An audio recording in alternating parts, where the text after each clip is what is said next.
সমিতির লোকেরা ওই মহিলাদের কাছে আপনাদের মা বোনদেরকে ঘর থেকে পর্দাহীনতা করার জন্য তাদের কি আর ঋণ দিতে পারবে না। এখানে কোনো আসতে পারবে কোনো জুয়ার কোনো লটারি, কোনো জুয়ার কোনো আখড়া থাকবে না, কোনো ব্যয়াপনা থাকবে না, কোনো অনুষ্ঠান উদ্ভাবনের জন্য কোনো স্বামী স্ত্রীতে গানের কোনো অনুষ্ঠান। আমরা পারবো তো ইনশাআল্লাহ? পারবো তো ইনশাআল্লাহ? আমরা ঐক্যত হইতে পারবো তো ইনশাআল্লাহ? দেখেন ভাই, হাদিসের ভাষ্যটা একটু লক্ষ্য করেন, হাদিসের ভাষ্যটা একটু লক্ষ্য করেন। শুধুমাত্র পাহাড়ি ভূমিতে কিন্তু ফিতনা ফাসাদ কম হবে। আমি ভাবতেছিলাম পাহাড়ি ভূমিরা কতই না পূর্ণ, কিন্তু এখানে এসে যখন মার্কেটটা দিকে তাকাই তখন এত আফসোস হয়, এত আফসোস, এত বাস্তব কথা। আপনি প্রয়োজনে আমাদের এলাকায় যান, গিয়া সার্চ করেন, আপনি আমাদের সেখানে আপনাদের এই যে বাগাইছড়ি যে বাজার, আমাদের বাড়ির কাছে সাধারণ বাজারটা এর থেকে উন্নত। রাগ করেন না, আমি ছোট করছি না, কিন্তু সেখানে এরকম আপনাদের এখানে এই পর যেরকম ভাবে গানের যে অনুষ্ঠানগুলো হয়েছে, যে নর্থ থেকে এনে নেচেছেন, আমি কিন্তু আমাদের অত্র এলাকায় কখনই এমন দেখিনি। এরপর যতটুকু পরিমাণ যেরকম ভাবে আপনারা সুদের সাথে জড়িত, আমি যতটুকু খোঁজ করে নিয়েছি, আরে ভাই আপনি এক সমিতি, আরে ভাই আপনাকে এই অসাহিত্য থেকে, এই দারিদ্রতা থেকে মুক্তি দেওয়ার মালিক কে?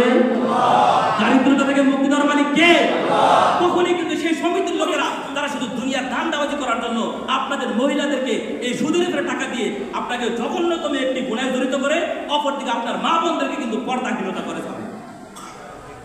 এই জন্য সমাজে সমাজে আমাদের মুরব্বীদের এবং যুবক ভাইদের এবং আমাদের মা বোনদের যারা আম্মাজানরা যারা তালিম করতেছেন, আপনাদের এই বিষয়টা সোচ্চার হওয়া দরকার। এই বিষয়ে যদি আমরা সোচ্চার হতে পারি, এই আমাদের সংখ্যা লঘিষ্ঠ এখানে কিছু মানুষ এই বাগাইছড়িতে অন্তত এই সকল যত ধরনের কুফর শিরিক, যত ধরনের ফিতনা ফাসাদ রয়েছে, সকল ফিতনা ফাসাদ মুক্ত করা সম্ভব ইনশাআল্লাহ তাআলা। এই জন্যই মাঝে মাঝে আপনারা বিভিন্ন সামনে আসতেছে আমাদের ইজতেমা, আগামী 31 জানুয়ারি, 1-2 ফেব্রুয়ারি ইজতেমা আসতেছে। এরপরে আমাদের আসতেছে সামনে আসতেছে চরমনের মাহফিল। এরপরে আমাদের বিভিন্ন সময় আগামীকালকে আমাদের এখানে মসজিদে তালিম হবে, বাইতুল শরফ থেকে। আজকে আমাদের ইশারা পরে জোর হবে।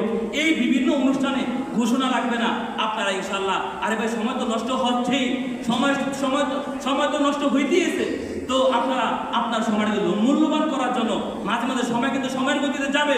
আপনি চার হোস্টেলে বসে গল্প করবেন, সময় যাবে, কিন্তু আপনি একটু মসজিদে এসে নিজের মনটাকে একটু বুঝান, নিজের মনটাকে একটু বুঝ দেন। ভাই সংশোধন অচিরেই সম্ভব। দুনিয়াতে আর কতদিন থাকবেন? দুনিয়া থেকে কিন্তু চলে যেতে হবে। আল্লাহ সুবহানাহু ওয়া তাআলা আমাদের মওতকে স্মরণ করে আল্লাহ সুবহানাহু ওয়া তাআলা আমাদেরকে খাঁটি মুমিন হিসেবে কবুল আর মঞ্জুর করুন।